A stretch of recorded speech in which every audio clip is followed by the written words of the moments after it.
So when I say user experience, I want to tell you a little bit more about what I mean. User experience design is the design that makes your website or any of your brand materials, really, there's user experience in everything, that makes that the easiest route possible from A to B for your visitors or your audience. So you want to make sure you're designing things in a way that their user experience is at the kind of forefront of what you're doing. So what does that mean for websites? That means that we want people to be able to have a positive experience. We want them to find things very easily. We want them to be able to navigate our site simply without complication. We want them to be able to read our information without having to dig through paragraphs and paragraphs of content. We want them to know how to find the information that they're looking for very quickly. So when we're designing our website, we need to keep that very much in mind. Some of the things that you can do for a good user experience is make sure you have clear call to actions like I have here on my website. I'm going to go through my 2 websites just so that I can show you some of the things that I've done to make it more user friendly and some of the things that I would improve on that I kind of have plans for to improve on in the future.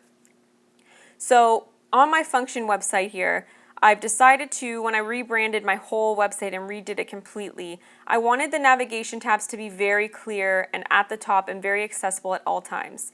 So before on my website, I didn't have any price list. I didn't have any kind of work with me tab.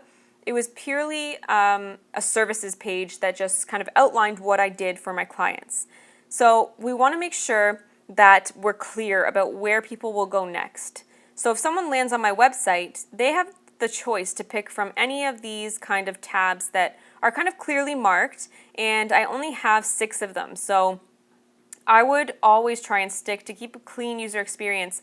I would always try and stick to maybe 4 to 6 navigational menu items. And if you have the ability to do drop downs, that's where you can kind of hide your other links. So let me show you what I mean. Through my work with me section, if someone is saying, hey, I like this website, I like this girl's, style or what she does, and I think it resonates with me.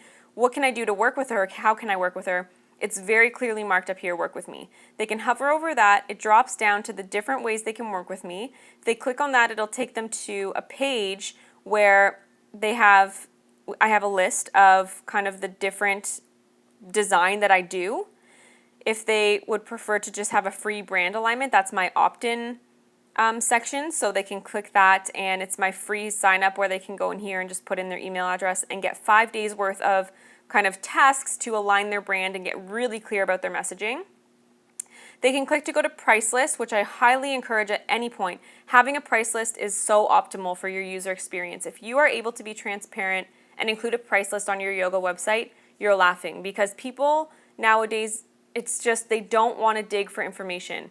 If there's no price list, you risk the chance that someone would say, ugh, I can't even be bothered to follow up with asking for it, or I'm going to have to wait then to get the price if I email and ask the question. If it's possible for you to include your pricing, and I know that some things vary, you can have disclaimers. In my price list, I have different packages, and then I have disclaimers that say, some projects may differ. Some places and some projects may need different attention or a different quote. Or if you need a specific specialized package, I will quote you for it. So any price guidance you can include, people will love you for it. It's very easy for them to say yes or no off the bat. It saves you the back and forth of your email on the other end. And it kind of screens out people who are not as serious. So instead of kind of wasting your back and forth time, we need to start streamlining these processes, so providing that up front is going to stop some of that back and forth and only give you kind of the response of people who are a little bit more serious. Next, they can decide between these 2 other options that I've included just to make it nice and easy. So if they want to work with me, it's right here. I have my workshops listed here. This is one thing I would like to improve. Eventually, the yoga stuff will likely be its own entity. But for now, it has to lie under Function Creative Co because that's just the capacity that I have right now. So these are kind of here to link to, these get linked separately. So I link to these 2 pages based off of other external links like my Facebook group or things like that. So, the likelihood that a yoga teacher would specifically go to Function Creative Co., they're not totally tied together yet, but that's something that I want to improve on in the future as well. The About page. So if someone says, okay, what is this person or what is this company all about? They can come up to this About section And then they can decide, do they want to figure out who I am, meet Danielle, and this is just where I kind of hide my bio. So if you click that, it's my complete bio. Maybe they want to learn about the process of the design process. Still falls under the About section, so they can click here that outlines the process. About also has the frequently asked questions. So if they want to learn something more specific about the company, the FAQs are right there. Then they can click on blog or they can click contact. They can click on contact, which will take them to a generic form on my homepage. So a couple of these, if you click, they bounce up and down the homepage. So if they click just on the contact, it's a generic contact form. This makes it very easy, very user-friendly for people to just type in their information and click send and it's done. Goes right to my inbox. If they're a bit more serious, they can click here on request a project and it'll take them to another more detailed form about kind of budget, timeline, that sort of thing. So very user-friendly in terms of being able to say, what do I want? Where do I need to go? It's all kind of outlined there. Then if you scroll down, I have my footer. My Instagram feed is just across here because I do want to bring some emphasis to my Instagram following. I've highlighted it here. And then I've also got my my social media icons, latest posts on the blog, sign up for the email opt-in, and a little bit about me with my email address. So if someone ends up at the bottom of the page, it's all still here. They can get a very good overview still of who I am, about Danielle, what I do, how to contact me, how to sign up for the email list, how to connect with me on social media, and some latest posts on things they might find interesting. So the same kind of functionality goes on my blog. As they click on my blog, they're going to see the different articles, but then pay attention to this sidebar here.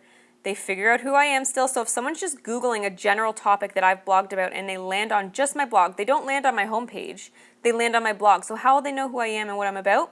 Well, it's right here, about me. Search the website for anything else they might be interested in, opt into my email list, sign up for the free brand alignment challenge, recent posts, things that they might find interesting, categories if they want to specify, archives of past posts, and then they can still connect with me. So there's still a way on this page if they just come across that, because I know people will land on my blog articles through things like Google or social media. There's still enough information that they have. So we really need to start thinking about that for user design experience. Now my yoga website's a little bit more of a work in progress. So here, again, logo and the next steps are all here, I think fairly clearly outlined. They can click here to learn more about me. They can click here to learn about my offerings. They can click here for videos. They can click here for online services, and they can click here to contact me. If they just scroll down, you get a brief general outline of who I am. They can click learn more to go to my biography. My offerings are sort of listed just briefly here in a couple of sentences. Learn more here, again, with imagery, video, see the videos, online learn more, and then here I have a subscribe button where they can choose to subscribe, and then at the bottom, my social media, who I am, my email address to follow up, and then just my company for my design, because that's another kind of call to action for myself. So you can see here that there's some work to be done, and I'll show you what I'm talking about. If they click about, I have all of my philosophies. Again, my subscribe button's on the bottom of every page. Here's my biography. It's still brief. It's not paragraphs and paragraphs long, because I just know that people won't read it. So I've included kind of a fun, laughing, falling out of my pose picture, because that's what I stand for. That's what I'm about in yoga. I'm about making it accessible. I'm about making it very real for people and making it compassionate. So I've chosen a picture to represent that.